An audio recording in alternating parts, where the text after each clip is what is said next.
Good Erev Shabbos. This week's Parsha, Parshas Vayigash. Parshas Vayigash talks about it. Parshas Vayigash is the culmination, the end of the saga of Yosef and the brothers. And when Yosef and the brothers finally reconcile at the end of the Parsha, Yosef coaches them and gives them guidance in how to act when they come down to Mitzrayim. So he tells them exactly what to say, exactly where to go. You're going to go in Eretz Goshen. It's a good land. They're not going to bother you. No one's going to bother you there, etc., etc. So one of the things that happens, the first thing actually that the brothers say to Pari when they end up going down there to Mitzrayim, is they say, Lagor ba'aretz banu, we came to dwell in your land. But Lagor ba'aretz banu, that's a lashon of a temporary dwelling. They were saying, listen, there's a hunger in the land where we are, so we're just going to come for a little bit and leave, kind of just state ourselves and, we'll be out of here soon.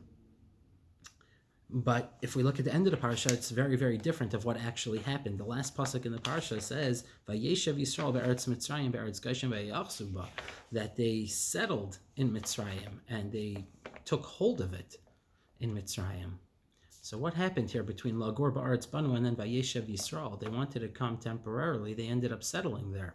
The Klei Yakar at the end of the parsha on Vayeshev Yisrael be'eretz Goshen, he says very, very strong language. He says, Kol pasuk zeh ba'ashmas b'nei Yisrael hu medaber. This entire pasuk is a condemnation against b'nei Yisrael.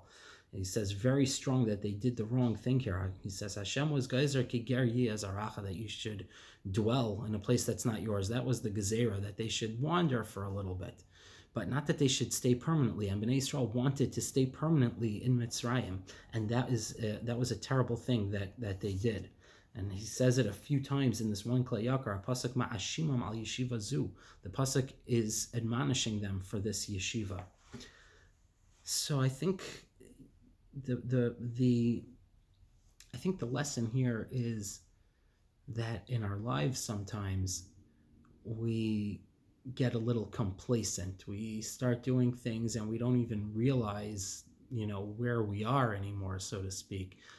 You'll hear someone saying lashon hara about somebody. You don't really want to listen, but you end up listening anyway. Before you know it, you're having a half-hour conversation.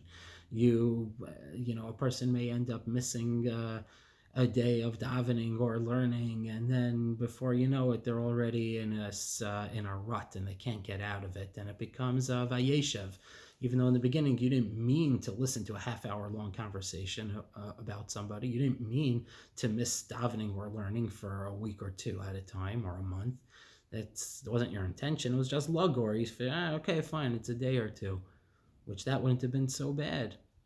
But you can't let it be vayeshev. You can't let it be a permanent thing. So if you get into a rut, try to think to yourself, okay, fine, that was just temporary, and we have to move on. And don't make it a vayeshev. Don't make it that it's a permanent type of a thing.